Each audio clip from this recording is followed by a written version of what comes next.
Hace 2000 años, los faraones egipcios inventaron una nueva forma de comunicarse con sus esclavos. Esta forma de comunicarse ha llegado a nuestros días, conocido como el abecedario por todos nosotros. Hoy en la Casa de los Grillos volveremos a las raíces y veremos cómo esta misteriosa y gran civilización tiene conexión con México. Arrancamos. La casa de los grillos.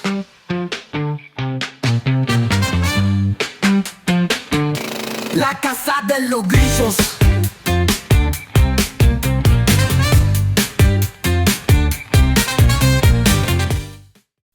Bienvenidos, bienvenidas a la Casa de los Grillos, amigos y amigas, capítulo 2, el segundo episodio de la Casa de los Grillos. ¿Cómo estás, Ander Larramendi? Pues muy contento con el recibimiento que ha tenido nuestro podcast en esta primera semana. Ha sido el lanzamiento del primer capítulo, recuerden amigos, todos los jueves a las 8 de la tarde, hora Joder. mexicana. Lo tendremos en Spotify, en YouTube no, todavía, porque no sabemos cómo se hace. Ya hemos empezado con los primeros intentos, aún se nos está resistiendo, pero todo llegará, piano piano. De momento, lo que no tenemos, seguimos sin tener, amigos, patrocinador. Por favor, necesitamos un contrato encima de la mesa. He empezado comunicaciones con una famosa marca de aceite, estamos en ello. Yo creo que ya deberíamos meternos en tema más Bitcoin, más moderno, que ya olemos a naftalina. Pero ¿qué hay algo más que pueda representar al expatriado que un buen aceite de oliva? Pues bueno, amigos, hoy, como habéis visto en la introducción, hemos empezado hablando de Egipto. Egipto, el lenguaje, México también. ¿Por qué? Pues porque hoy es un día muy especial para nosotros. El otro día arrancamos, fue nuestra introducción al mundo del streaming y del podcasteo, vamos a decirlo. Pero hoy tenemos a nuestro primer invitado. Nuestro primer invitado, una persona que ha estado en México, bueno, está en México, ha estado en Egipto, ha estado en Irún. Sí, digamos, ¿Sabes dónde no ha estado? En Palencia, amigos. ni en el Hórreo.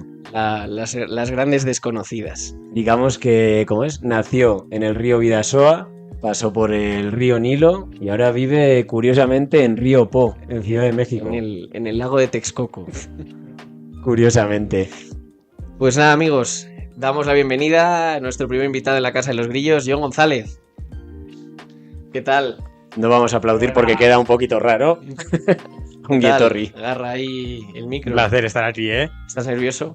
Bueno, la cámara tiene su cierta tensión. La tenemos que Pero mejorar. nos iremos soltando. Necesitamos donaciones para la cámara. Poco a poco, poco a poco. Roma nos hizo en un día. Eso es, así es.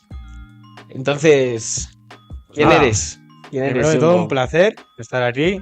Primer invitado en la Casa de los Grillos. Pero antes de las presentaciones, ¿qué te pareció nuestro primer programa? Hombre, tuvo buen auge, buena acogida entre No, el público no lo ha visto. expatriado en Ciudad de México. No lo ha visto. No. tenemos amigos que hasta lo han puesto en la televisión. No me digas que el primer invitado no ha escuchado. Yo nuestro no tengo programa. ni Spotify Premium. Muy mucho que lo vi sin anuncios. O sea, hay que pagar el Spotify Premium para... Estamos que en conversaciones también para eso. El Barça tiene que fichar a Haaland también. Bueno, creo que eso ya... Todavía no tenemos esa Todo exclusiva. se andará, todo se andará. Igual la de Nico Williams, pero todo se andará. De acuerdo, pues comenzamos. ¿Quién eres? ¿De dónde? Preséntate, Yongo. Bueno, John González, Yongo para los amigos, Ujú. 25 años, tierras Río Bidasoa, Irún, para quien no lo conozca, central de Francia, en Euskadi, Guipúzcoa. Y así para empezar un poquito, llevas viviendo ya un añito y poquito más en México, pero vamos a ir un poco al origen. ¿Qué hizo a nuestro nuevo amigo Grillo abandonar Irún y aventurarse en el mundo? ¿Qué fue dónde dio sus primeros pasos o dónde le entró esa idea? ¿A través de qué? Pues mira, yo andaba en aquel entonces, 2021, yo creo que era aproximadamente, trabajando en San Sebastián, en una empresa, pues, típica vida rutinaria, ¿no? De cualquier persona que vive en España y trabaja en una empresa en el día a día, ¿no? Y a mí siempre me había picado, la verdad, la curiosidad de vivir una experiencia laboral en el extranjero. Había hecho Erasmus, había hecho algún intercambio también en el colegio y siempre había tenido ese gusanillo. Y me encontré con las becas 20, que para quien no lo sepa son unas becas del gobierno vasco que se basan sobre todo en la internacionalización y trabajar en el extranjero. Yo también participé en ellas, soy parte de ellas. Lo sé. Y a partir de entonces, pues me adentré en esa aventura de las 20. Hay una fase previa de estudiar en Bilbao. Y después de eso, en función de un ranking, que son como 100 personas, si no me equivoco, ¿no? Sí, en torno a 90-100 personas anualmente. Es un programa exclusivo del País Vasco, ¿verdad? Digamos que es el Al equivalente ICEX. regional al ICEX. Ah, al programa Y luego ICEX. también en otras regiones, no sé si en Palencia la habrá. En Valencia seguro que no. En Pero Palencia, en otras creo, regiones también en hay. Palencia creo que les echan. No, creo que no hay programa de internacionalización. Les echan. La España vaciada, amigos. Tendremos un capítulo especial de la España vaciada. Es un problema muy importante. Ujú. Correcto. Y, perdón, continúa. Entonces entraste en el programa 20. Entré en el programa 20 y eso, pues a lo largo de la estancia en Bilbao formativa, pues vas haciendo exámenes, vas sacando ciertas notas y pues se va ajustando un ranking de las 100, 90, 80 personas que se presentan. O sea, ¿qué criterio hay? Es decir, ¿tú aplicas a estas becas Sí. o tienes que tener un título universitario? Sí, el mínimo requerido es tener un título universitario. No sé, pues para que si tienen interés nuestros oyentes, alguien que sea una persona entre 24 y 30 años, se puede apuntar. Con un título universitario ya puede acceder, no tiene que ser precisamente de una carrera en específico, aunque ayuda en el puntuaje. Y lo que tienes que hacer es pues, un examen en el cual se te puntúa, como dice John, suele entrar normalmente unas 100 personas, pues participarán unas 200 anualmente, 230, y entre los que entran o pasan ese primer filtro, tienen un primer ranking y ahí ya entraríamos en un posgrado de 5 meses en el cual participan las 3 universidades principales del País Vasco, se hacen una serie de exámenes y ya finalmente tendremos otro ranking. ¿Cuánto tiempo es más o menos la...? Pues empezaba en junio en mi caso y acabábamos en diciembre, como 5 o 6 meses. Luego Ah. había un descansillo en agosto, pero eran 5 o 6 meses. Y lo que dice Ander, pues hay ciertas cosas que se puntúan más, ¿no? Tener la carrera de ADE pues puntúa más que tener la de medio ambiente, por decir algo. De acuerdo. Tener un año de experiencia en una empresa también puntúa más. Tener Máster un máster también Es puntúa una especie más. de oposición de estas, concurso oposición o algo así, ¿no? Como- Puntos sí, y eso un es. examen. Un examen primero para Vale. entrar. En cuanto entras ya empiezas en una posición y luego a lo largo de la fase formativa vas subiendo o bajando de esa posición. De acuerdo. Eso es. Vale, voy a hacer un apunte porque es la primera. Esto, amigos, son problemas del directo. El micro, si no te lo pones así, no se escucha. Entendido. Entonces, vamos ya a la harina. Vamos a la Ujú. harina. ¿Dónde has estado después de ese proceso, Becas Bain? Hemos hablado de Egipto.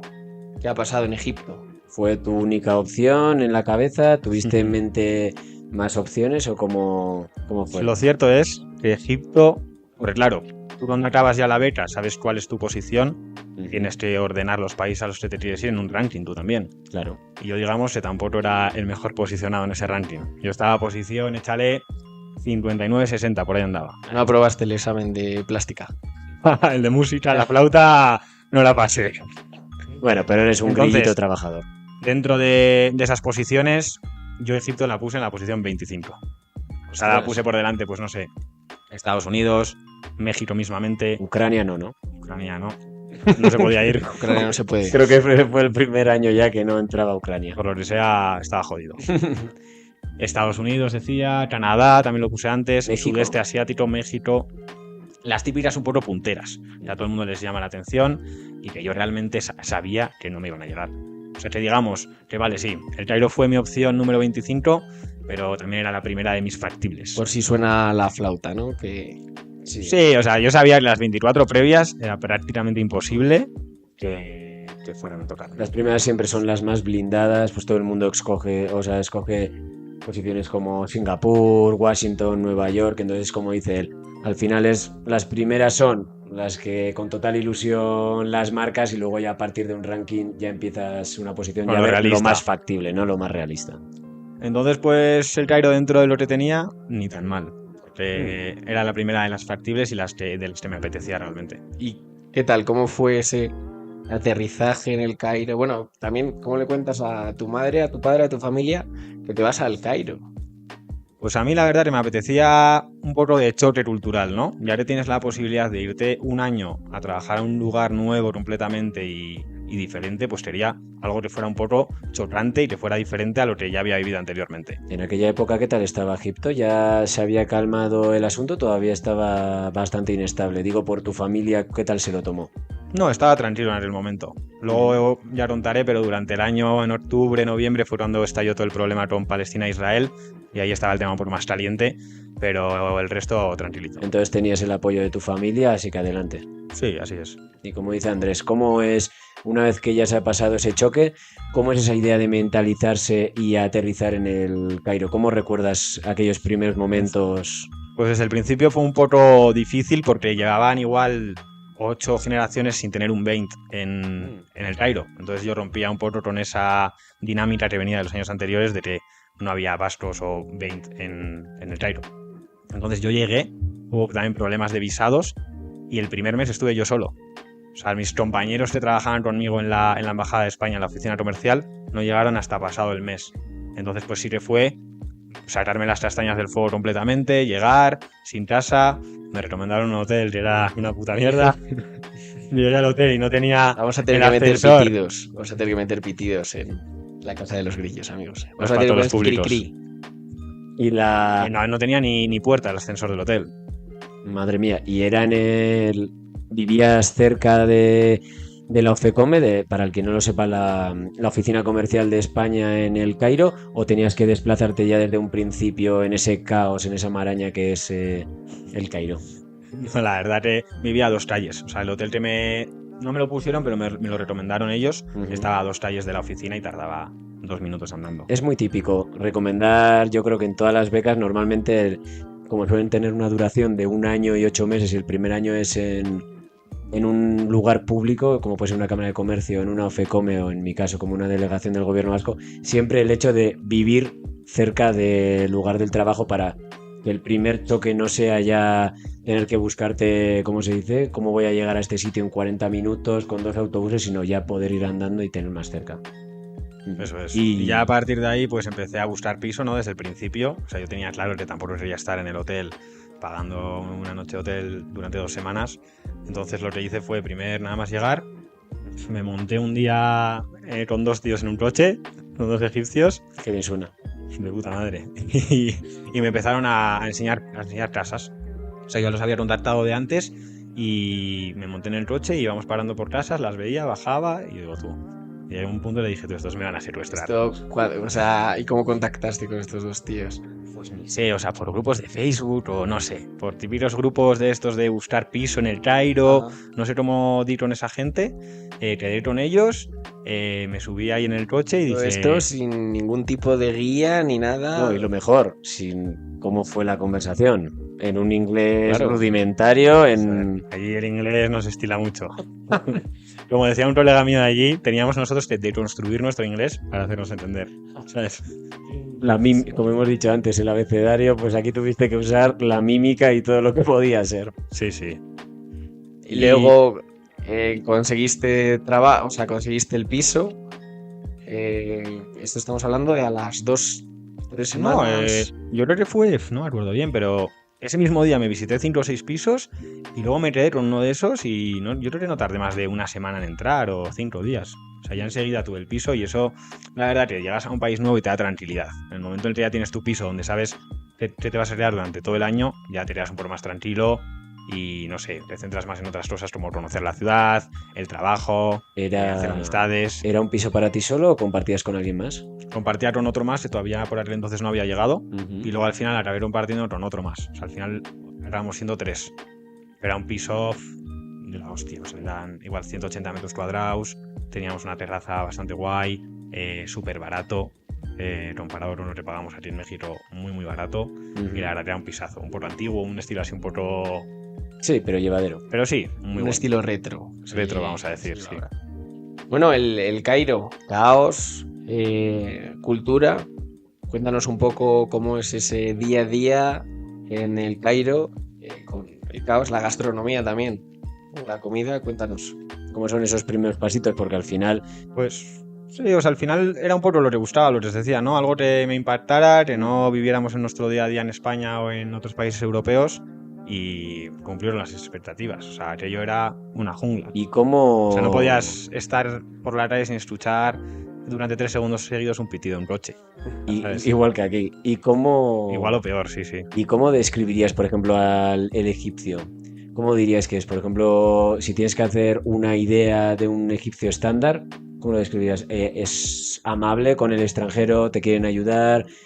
Tú ya has dado unas pistas que con el inglés no atinan mucho, pero ¿cómo te sentiste en esas primeras semanas? Pues eso me sorprendió porque igual de primeras te dicen Egipto, un país así, pues musulmán, cerrado a priori, ¿no? Que dices, pues igual no es el país más seguro del mundo, pero luego me sorprendió porque es un país muy seguro. O sea, al final en la cultura musulmana el hurto, el robo, pues está muy mal visto, muy penado y apenas nadie hace ese tipo de cosas, ¿no?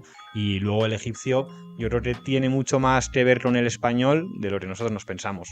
O sea, creo que tenemos más en común con un egipcio que con un alemán, por decir algo. No, porque creo que al ser también una cultura mediterránea, pues son gente muy hospitalaria, muy familiar, muy simpática, están siempre como de buen cachondeo, de buen rollo. O sea, son bastante parecidos a nosotros en ese sentido, te diría. Son lugares también que han tenido, ¿cómo se dice? Que ha pasado mucha gente por allí, han pasado los británicos, los franceses, entonces como que igual están acostumbrados al ese intercambio. Sí, ¿no? Sí, luego es un país también muy turístico. Claro. Gran parte de su economía se basa en el turismo. Entonces, pues son muy hospitalarios en ese sentido. Y También un poco como en México, que a veces rozan el pesadismo, de que te avasallan a venderte souvenirs, etc, taxi, no sé qué, pero son muy, muy majos, muy simpáticos y yo tengo muy buen recuerdo de los egipcios, la verdad. como ha dicho Andrés, por ejemplo, ¿qué tal la gastronomía? ¿Cuál es el plato típico de Egipto? ¿O qué se come allí Pues mayoritariamente? está el shawarma. El shawarma es como el clásico kebab que nosotros conocemos, pero una variación, digamos, ¿no? No es el Cuando clásico vuelves de turco. fiesta, ¿no? Cuando vuelves de fiesta a las 6 de la mañana. Y Qué bien entra eso, ¿eh? Hemos salvado comidas familiares los domingos, ¿eh? Y aparte de, por ejemplo, el shawarma sí es más conocido para nuestro público en general, pero algo que digas que te sorprendió. Algo extraño. El koshari, por ejemplo, ¿sabéis lo que es? ¿No? Es como un plato, una bomba de hidratos. O sea, es un plato que tiene pasta, arroz, lentejas, garbanzos, salsa de tomate, cebollita. Y esto como te lo ponen todo en un bol, baratísimo también, y eso pues te da energía para toda la semana, tú. Bueno, con uno de esos tienes para un mes. Para un mes. Sí, para un regimiento. ¿Algo raro que hayas comido allí? Y luego, pues más clásico también el tema del hummus. El hummus ahí estaba muy bueno. El kofta, que son como unas salchichillas. ¿Qué más había? El falafel. Vamos, digamos que al final que toda la comida es diferente a la nuestra, pero que no eran cosas difíciles de digerir o olores muy fuertes, sino que era bastante agradable para el paladar. Sí, ¿no? luego también era mucho pues arroz, pollo, ese tipo de comida, ¿no? Al final estaba buena, pero a mí es verdad que me resultaba un poco repetitiva. Como que siempre tenías la sensación de que más o menos los platos no variaban mucho. ¿Tenías mucha opción de comida internacional en el Cairo? Sí, tenías opción también de mucho italiano, solíamos ir también mucho a un griego, algún libanés, había bastante comida internacional, sí. Bueno, hemos hablado de cómo es cuando aterrizas, Egipto cuando aterrizas, hemos hablado del egipcio, hemos hablado de comida, voy a meter un poco de cultura en la casa de los grillos. ¿Qué sitios o qué es lo que has visto allí que te haya llamado más la atención? Bueno, entendemos que el número 1 serán las pirámides, ¿no? Las pirámides de Giza. Pero, ¿qué es lo que más te ha gustado? El tema de las pirámides obviamente es algo que todo el mundo conoce, ¿no? A mí me sorprendió lo cerca que están de la ciudad. Sí, siempre pasa eso. Están prácticamente al lado de la ciudad, están en las afueras, ¿no? Pero un día que iba yo igual a una feria o te vas al aeropuerto, de repente las ves ahí las pirámides, pasando con el Uber, ¿sabes? Como que el Cairo se ha ido agrandando y al final ha consumido y las ha incorporado a la ciudad, Eso ¿no? es. Son casi parte de la ciudad, ya es verdad que de las pirámides para el oeste, digamos, ya es desierto, es como el final de la ciudad, pero sí que están bastante metidas dentro de la ciudad y eso me sorprendió. Y luego es verdad también que las pirámides de Giza son muy famosas, eso es lo primero que todo el mundo le viene a la mente, pero luego hay que tener en cuenta que en Egipto hay muchas más pirámides y hay algunas muy chulas también y menos conocidas, que también es una gozada ver y que están mucho menos abarrotadas de gente. Un ejemplo, por ejemplo. Por ejemplo, la roja, la pirámide roja, es como... Es más, ¿De más colores? aplastada. No es roja como tal, pero sí que es un marrón un poco más fuerte. Y luego está la pirámide, ¿cómo se llamaba esta? Una que en mitad del ángulo vuelve a cambiar de ángulo, tiene 2 ángulos diferentes. Wow. No me acuerdo el nombre, ya os la diré. ¿La Esfinge dónde se encuentra? Al lado de las pirámides también. En Ahí, el el mismo Cairo. recinto, sí. En las pirámides de Giza. Ujú. Y Y luego es Sí. muy clásico también todo lo que respecta a Luxor, Asuán, Abu Simbel, el clásico crucero por el Nilo. Eso Claro, también porque es un todo clásico se- que la mayoría de turistas que van a Egipto, pues eso es un must. todo digamos, ¿no? Egipto se vertebra en torno al Nilo, por lo tanto es como seguir Sí, es una que ruta. Egipto ahora no sé cuántos eran, pero eran 112 millones de personas, 112 millones de egipcios, y creo que el 8% de eso, no, perdón, el 94% de eso Viviendo. vivía en la cuenca del Nilo o en las orillas del Mediterráneo. O sea, todo estaba concentrado Todo alrededor del estaba Nilo. claro. Si no, hay Todo lo demás, desierto y no hay puro. nada. Ajá. También tuviste la oportunidad, además de Egipto, creo que me comentaste de poder ir, como que es un hub, ¿no? Para poder viajar. Estuviste en el Líbano, creo que has estado, pero incluso te fuiste hasta Sudáfrica. Sí, ya que estamos allí, ¿no? Pues aprovechamos también para No viajar. está cerca, ¿no? Sudáfrica de Egipto. No demasiado, no.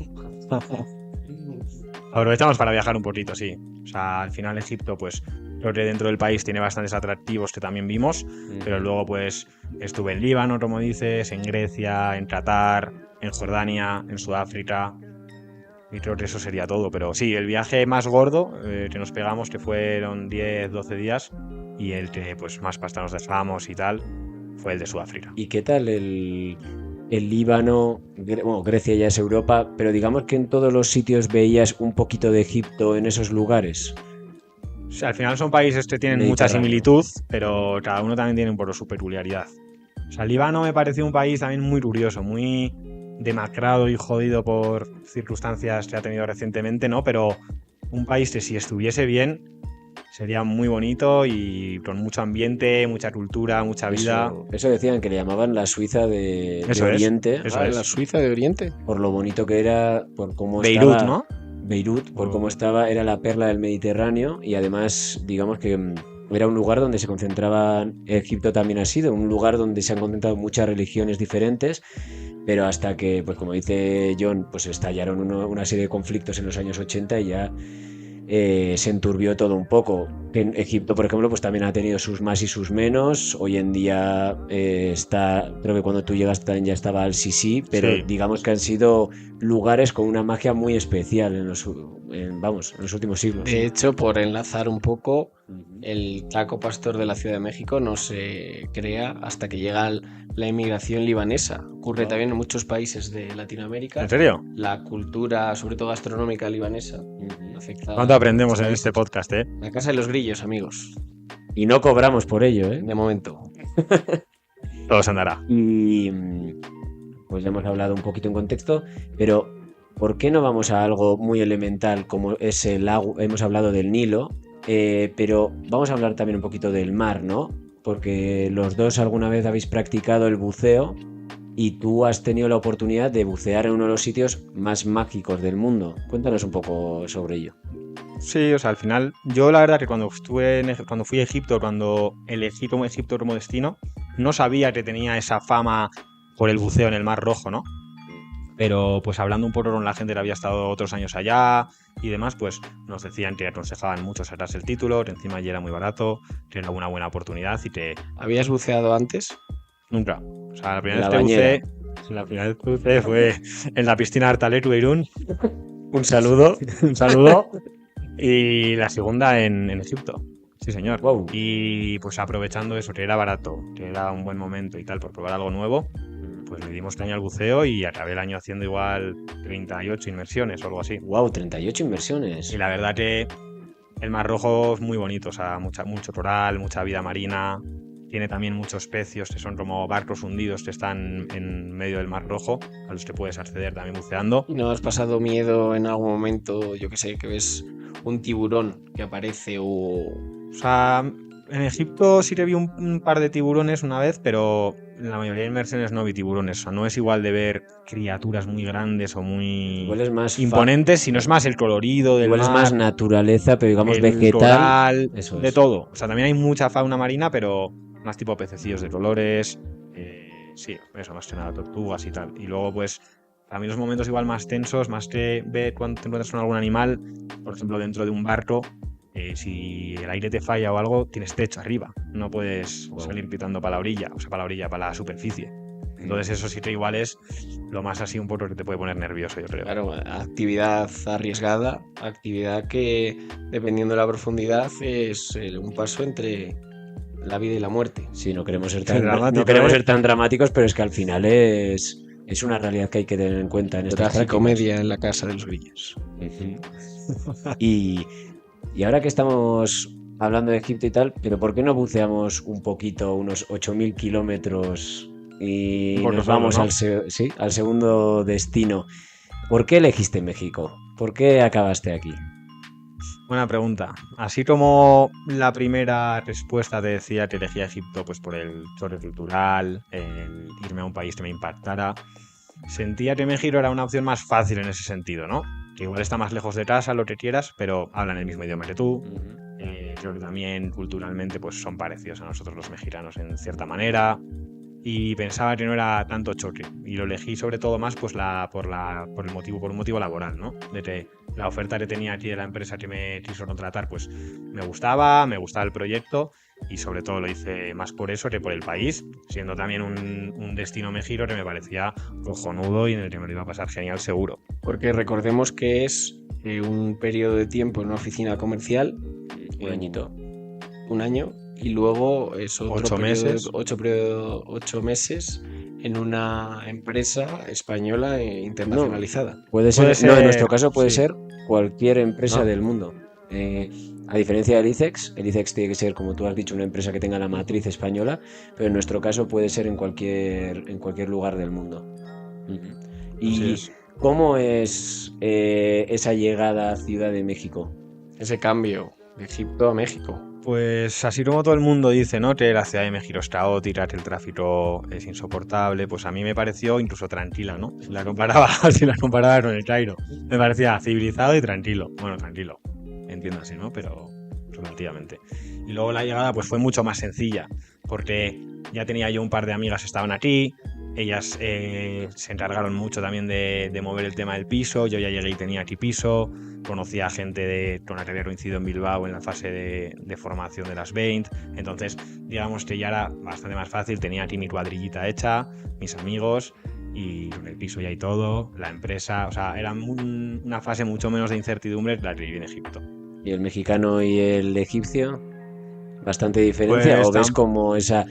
Porque por lo que me das a entender, sí que se ven las dos partes como esas ganas de ayudar, ¿no? A la persona de fuera, o cómo notaste Sí. ese cambio de... A pesar de ser culturas completamente diferentes y estar en continentes distintos ya miles de kilómetros, creo que también el egipcio y el mexicano se llevarían bien, la verdad. Creo que son dos culturas que tienen también muchas similitudes y que en la forma de ser ¿Quién lo diría? bajarían. México We y are the Egipto. world. ¿Cómo era? We are the children. ¿Y qué lugares has podido de este México, como tú has hablado de otros lugares de Egipto que te han encantado, te han enamorado? ¿Qué lugares de Egipto, o sea, de Egipto, perdón, de México te han cautivado, te han enamorado a su vez? Pues destacaría sobre todo zona de Oaxaca, Puerto Escondido, esa costa. La verdad que me parece que el Pacífico, igual teniendo menos fama, a mí personalmente me gusta más que el Caribe. Estando el Caribe también muy guapo, sobre todo en el Caribe me traía con Holbox, de lo que yo conozco. Y luego Baja California también, un par de veces que hemos estado buceando. Y en alguna otra ocasión también los paisajes que hay por allí, el clima y todo, brutal. ¿Vosotros? ¿Con Yo- todos los que hacíais? Y a mí me gusta mucho Yucatán.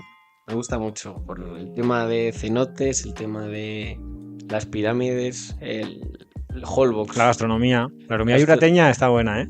¿No te gusta? Creo que no es el fuerte de Yucatán, la gastronomía, pero sí que es verdad que también el Pacífico pues tiene su A mí, cosa. por hombre. ejemplo, tengo pendiente ir a Chiapas, que yo creo que lo que va a ser lo que más me va a gustar, pero si no, la zona de Puerto Vallarta hacia el norte, Nayarit, pero luego los pueblos costeros, wow. Esa zona no conozco yo, tengo pendiente. Me parecía, además un poco, dicen que se asemejan las playas o la costa un poco con Brasil. Tú que estuviste en Brasil, igual más verde, más salvaje, Y Menos balones mi casa flotando de un lado a otro. bueno, igual alguno por las corrientes marinas ya ha llegado, pero...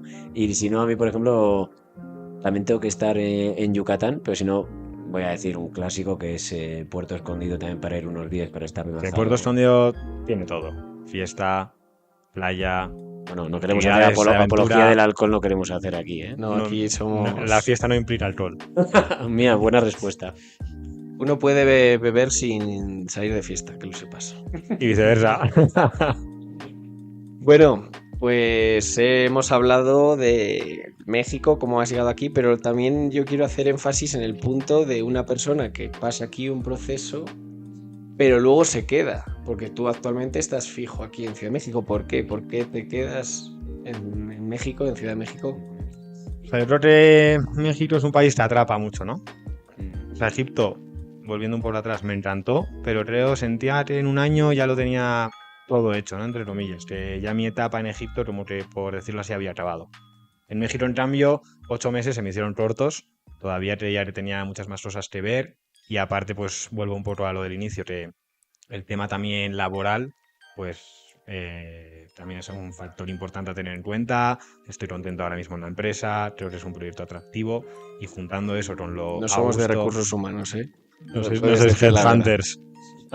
No, pero teniendo en cuenta que en el trabajo estoy a gusto y el proyecto está bien, Sí, que en México hemos hecho un buen grupo de amistades y todavía siento que hay cosas por ver y por hacer. Tal vez como esas oportunidades que hay del mundo laboral, pues que hablábamos antes de lo de las inversiones que hacía México en España y viceversa, que son dos actores muy importantes, como que hay más posibilidades de esa proyección laboral, ¿no? A largo plazo.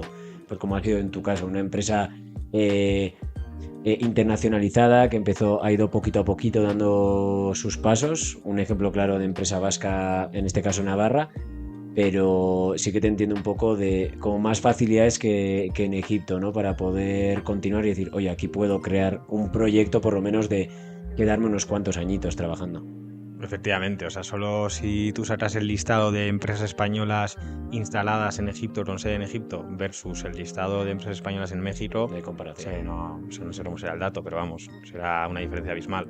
Entonces en México hay muchas más oportunidades y aparte creo que es un país pues mucho más ligado, como decías tú, ¿no? A las inversiones españolas y viceversa. Luego también nos habían comentado en las redes que te habías quedado para participar en el famoso podcast de La Casa de los Grillos. ¿Es verdad esta afirmación?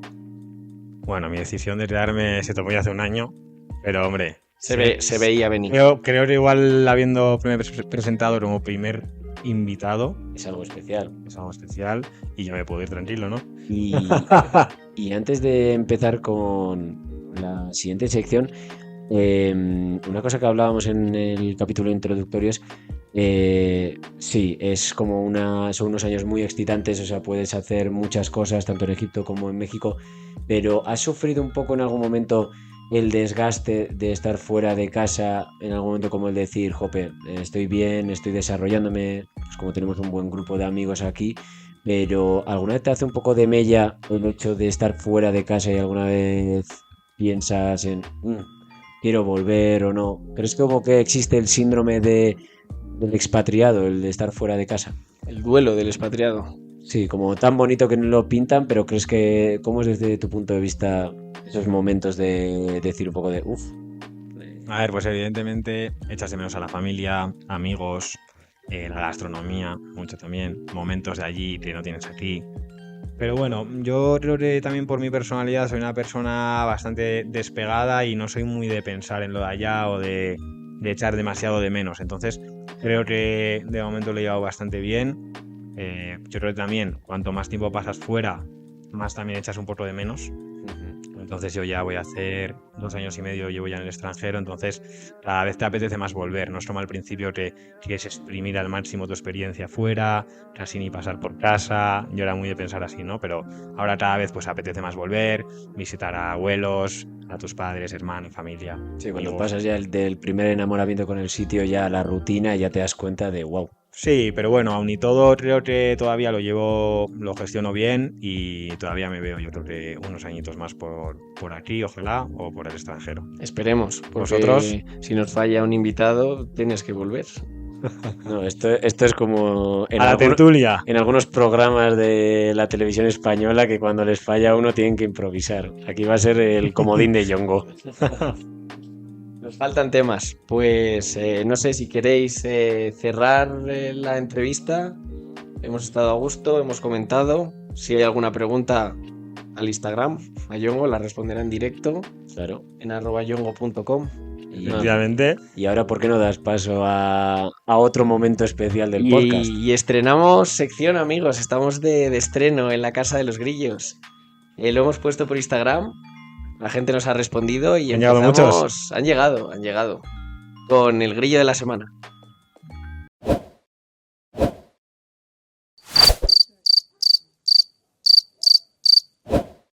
Y nada, amigos, como os anunciamos la semana pasada, tenemos una sección para los grillos que no nos pueden acompañar en directo, una forma de participar. Estamos haciendo encuestas en Instagram para que nos contéis experiencias surrealistas que hayáis tenido esta semana. ¿Esta semana cuál era? Pues hemos empezado con un tema bastante facilito, ¿no? Recurrente, ¿no? Recurrente, Sobre todo en México. que es el picante. Experiencias que han tenido nuestros amigos, nuestros grillos, con el picante. Y hemos tenido, sorprendentemente, bastantes respuestas. Sí, es correcto. Hemos tenido multitud, hemos tenido que elegir una y tenemos un audio de nuestra amiga Natalia. Si queréis lo escuchamos. Adelante, por favor.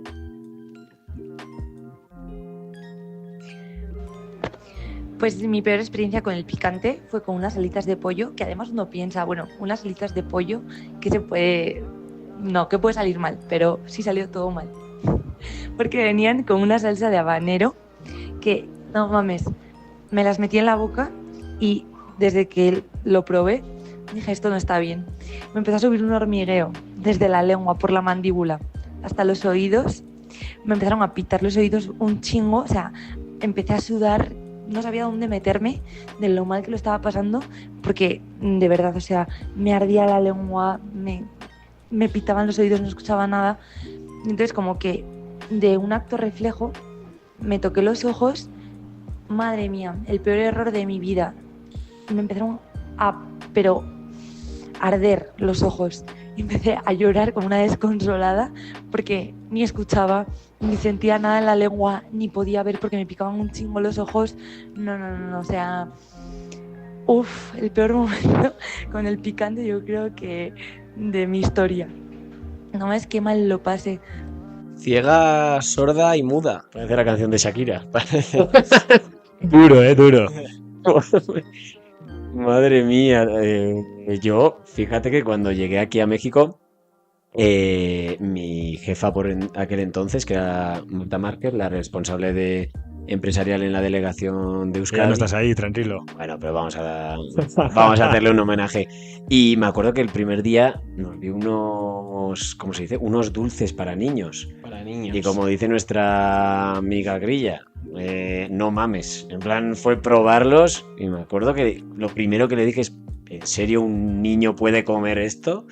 Y madre mía, ahora ya estamos más acostumbrados. No he llegado, no sé ni cómo pudo sobrevivir a eso. También te digo una cosa, manda huevos, que vengas a México y tu experiencia será unas alitas, Tex-Mex, muy Tex-Mex. ¿Habéis tenido alguna experiencia limitado con el Pues picante? yo la verdad que venía curado de espanto. Tengo ahí un amigo gallego. Al pulpo le echa un poquito más de picantón de la cuenta. Ya sabéis, amigos. Cuidado con el picante. Cuidado con el picante. Esto ha sido el capítulo 2 de La Casa de los Grillos. No sé si queréis dar algún saludo, alguna recomendación. Nada, yo voy a saludar primero a todo el mundo por la acogida que ha tenido el podcast y con esos nervios que teníamos. Y la verdad es que han sido todo palabras bonitas. Ha habido alguna crítica, pero constructiva. De mi madre, que ha dicho que era un rollo. Bueno, pero... A ver qué dice la mía. Algún día tocaremos algún tema que le parezca un poco más interesantón. Pero bueno, yo creo que la gente lo ha valorado y que encima el proyecto le está pareciendo muy bonito como memoria de recuerdos, ¿no? Una buena manera de que el expatriado español se sienta identificado, ya se me a otros países. Y no saque la pobreza a mí, Andrés. Eso es lo principal. Es lo principal. Eso es lo principal. Pues hasta aquí hemos llegado en el capítulo 2 de La Casa de los Grillos, amigos. Espero que les haya gustado, que les haya resultado interesante, sobre todo con nuestro apuesto invitado. Y recuerden, amigos, que esto es como todo. Lo que te quieran contar. Un saludo. Un saludo. La casa de los grillos.